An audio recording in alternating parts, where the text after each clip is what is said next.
Too much power. Sucker goes, ladies and gentlemen. Although the car is not, car goes, but you can't go flat out through on Rouge, even on warmed up tires. As we hit 180 down the stretch here, 181 and 182, 183. Oh, we cut off. Too much power.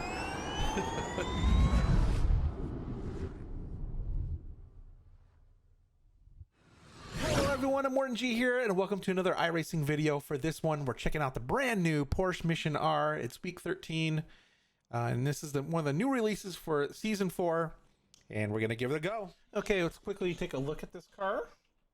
Exterior wise, overall, I think it's a nice looking car. Interesting back, a huge diffuser there, huh?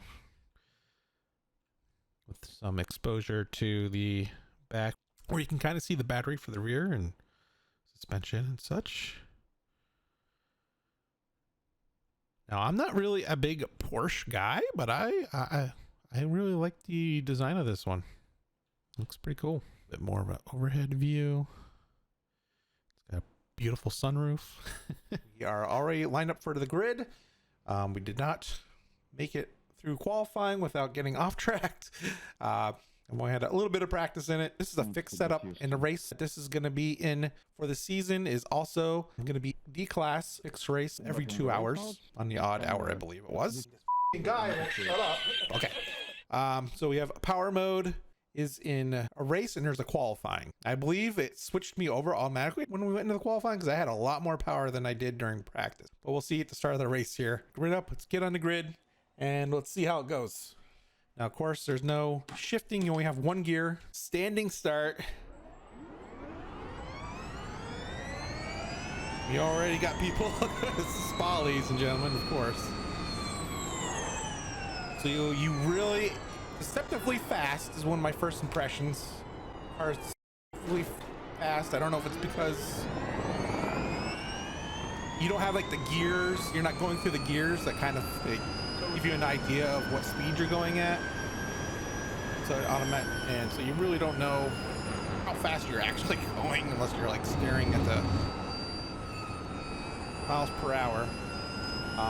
It is not flat out through on Rouge. At least it wasn't for me when I was practicing at any point.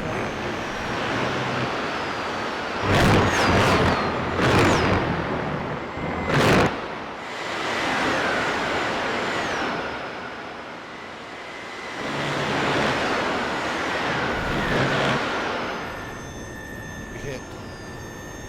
Yeah, during qualifying, we were hitting 180 down the stretch here. And during race pace setup, it's during the, I guess I don't know what you call it, the race battery setting, you get into about the 160s.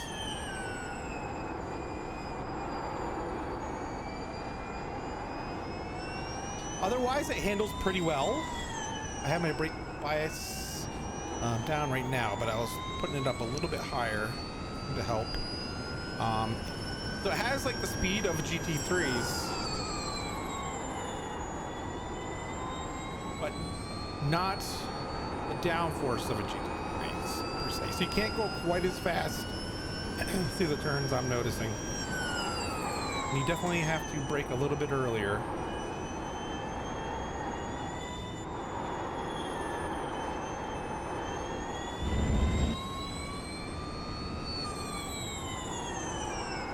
I don't know if that's a combination, just not having that braking engine brake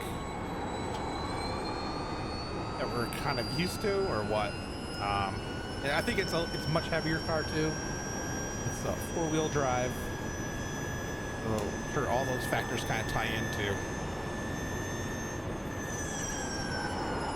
that. But otherwise, I mean, it's not crazy different.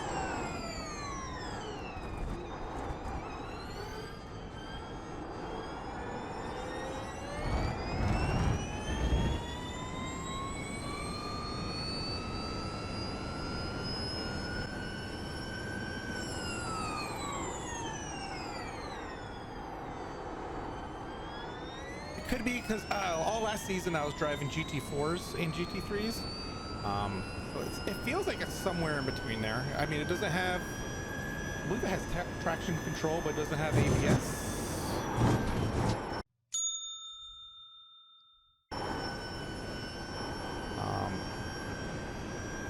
So it does kind of feel like a step in between those two cars.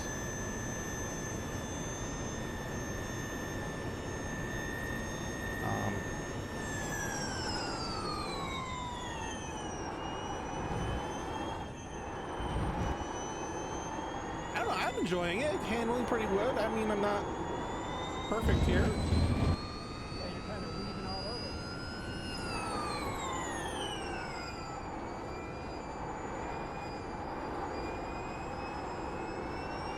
Like I said, I barely had any practice, and we're, you know, holding our own here.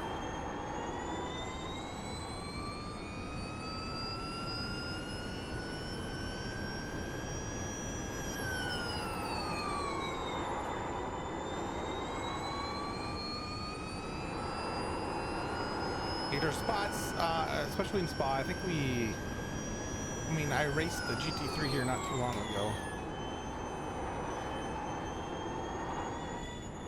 I can't remember if it was official or for our league. Getting most confused these days, but that code going on to that guy. But definitely cannot go flat out like you can in GT3 cars. So in that sense, it's more like a GT4 where you can't either in GT4s usually. But because the GT4 is going a little bit slower, you don't have to let up and brake quite as much either.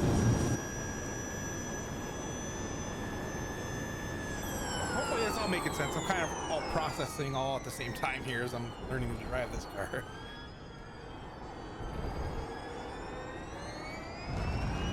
As you've probably seen in other videos, I don't have it on my screen, but in the black box, there's a current charge you have remaining, and the car does recharge under braking.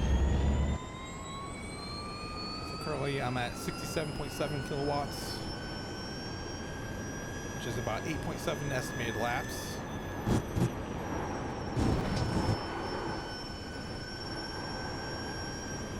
The guy behind me is going a little bit more open on Rouge. I'm lifting a little.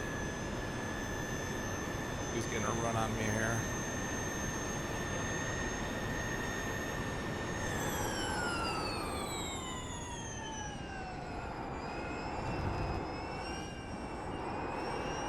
A little door-to-door racing.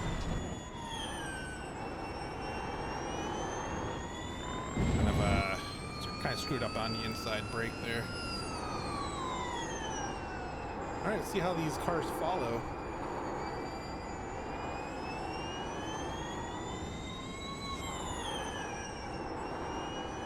Got a yellow up ahead. They are really fast on the accelerator, off the acceleration. Pretty amazing. The power and speed that these cars have from just being an electric car. It's kind of given me a new appreciation for electric cars, racing cars.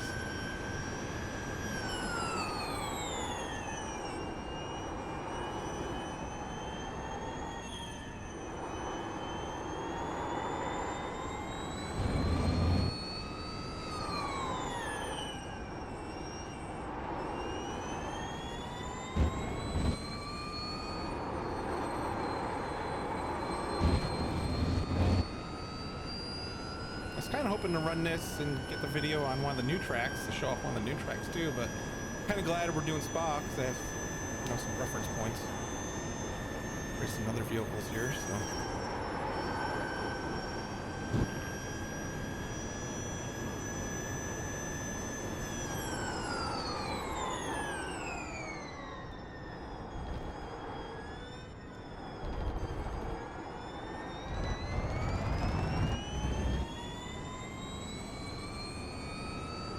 I'll get a little bit closer down one of the straights just to see how the draft is.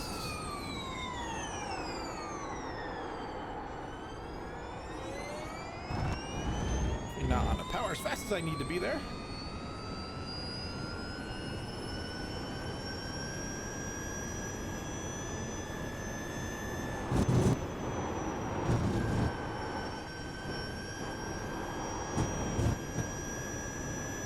can see kind of those little power bars on the side of the console. Seem to be related to the direction you turn the wheel. I don't know if it's something to do with the suspensions, like it's reading the suspension shift, or what exactly. That's interesting.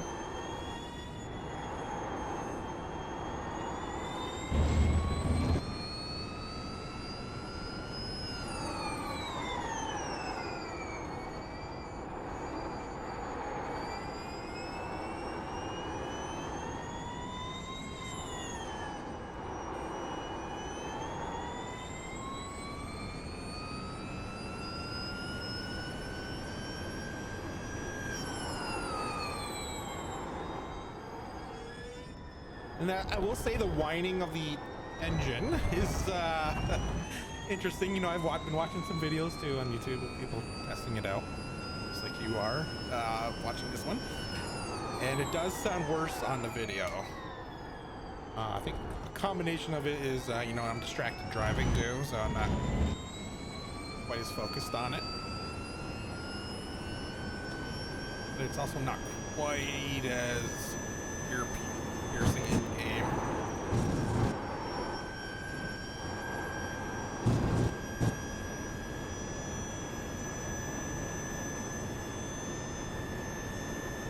Does not bother me all that much.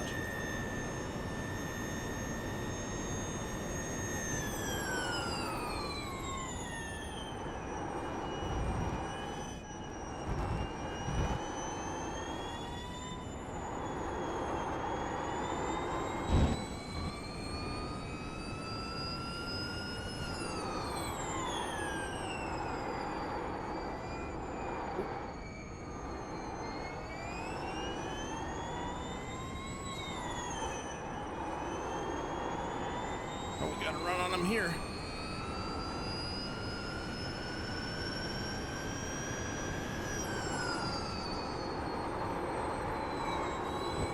Oh, we're way off track.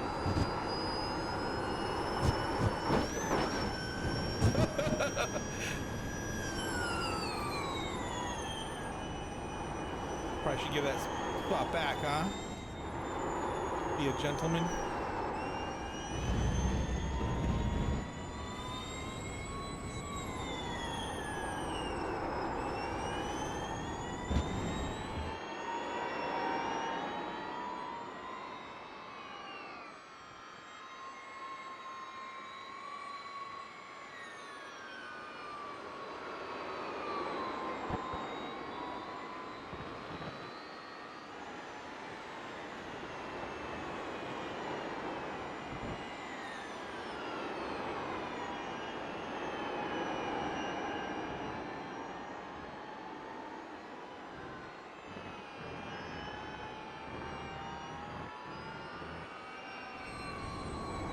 Got away from us there a little bit. Just a little bit.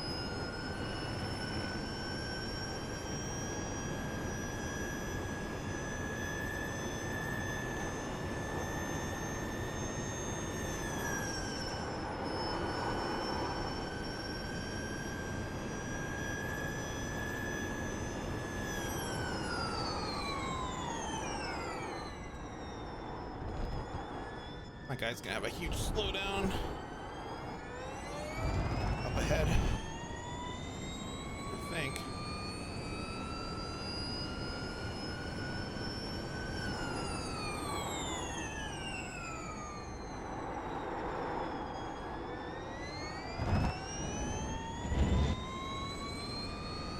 Try to go a little bit harder through in Rouge.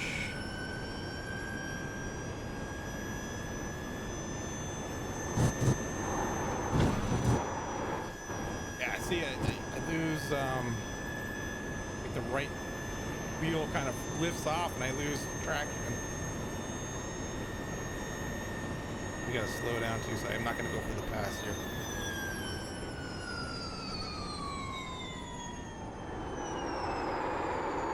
Whoa! What happened there?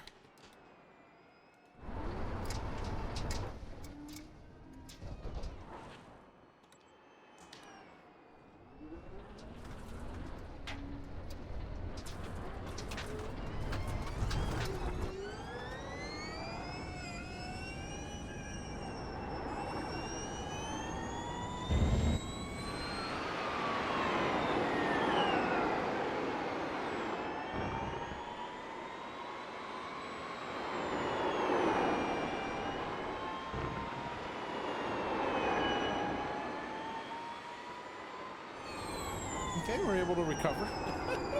That was a good first few laps anyways, after the race.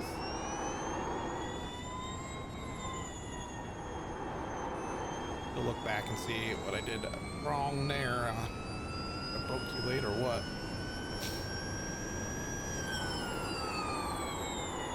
Just felt like I lost complete traction.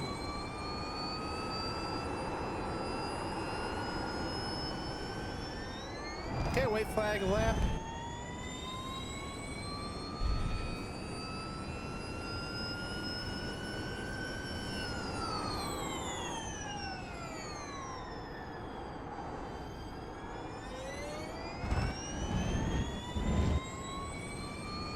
Kind of lost our battle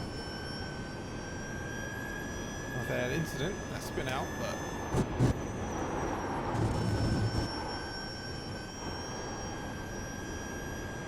let's see. That behind me gets a better run too. Yeah. You can go a little bit harder through in Rouge, maybe. Oh, I had my first instance. Surprised it took this long of trying to downshift.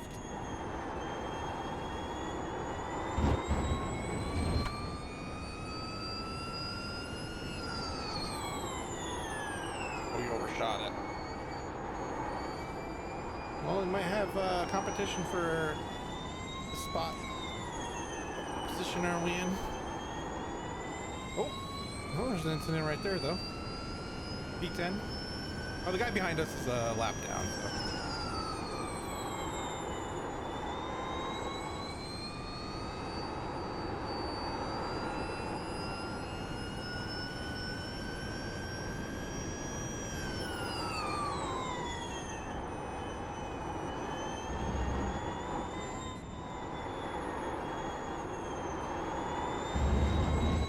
And she does get a later into the race here. I've been noticing. It's definitely getting a little more oversteery or understeery. Let's say that. I always do that. Every time I want to say things oversteering, I say understeering and vice versa. But yeah, so yeah, later into this race here, definitely cars feeling a little bit more understeery as we go along.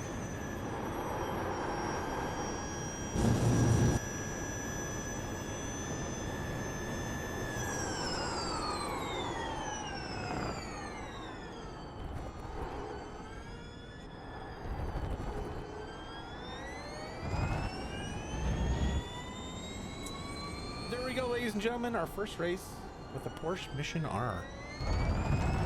There we go. And just to summarize my thoughts on this new car, if you're used to driving GT3s and GT4s, I think you'll have no problem picking this one up, especially GT4s. I feel like it's a little bit closer to that handling wise.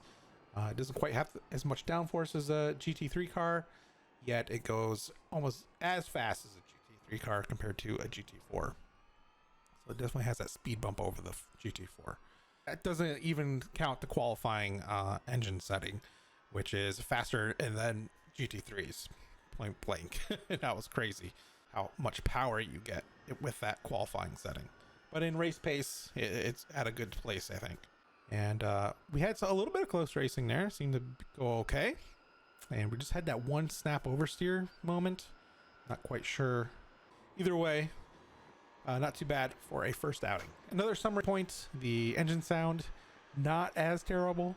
And another point is I'm very surprised at the acceleration power you have and just how fast an electric car goes. It really gives me a little bit more appreciation for electric race cars.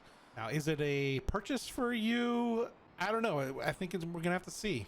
Like I said, it kind of slots in between a GT4 and a GT3 for me. And it's a D-licensed class race. So I think it might be good for people who maybe don't want the GT4 or want a change from a GT4, or maybe a precursor to going into the P-Cup cars. Might be a good purchase for you. Time will tell. I think right now it's probably going to be pretty low, and then maybe in the future I can see them maybe building, different electric cars and kind of turning it into its own like GT3 series. I can see that being a future of where it's heading. It's probably where the future of the sport's heading, to be honest. So So it's up to you if you want to be an early adopter on this. I think I of course have it already. And I do think I'll like to use it from time to time over the course of this coming season. So we'll see. But yeah, that's all I got for you. Hope you enjoyed this one. If you did, please hit that like and subscribe button. And also go check out my other videos up in the top right hand corner here. And until next time, safe driving.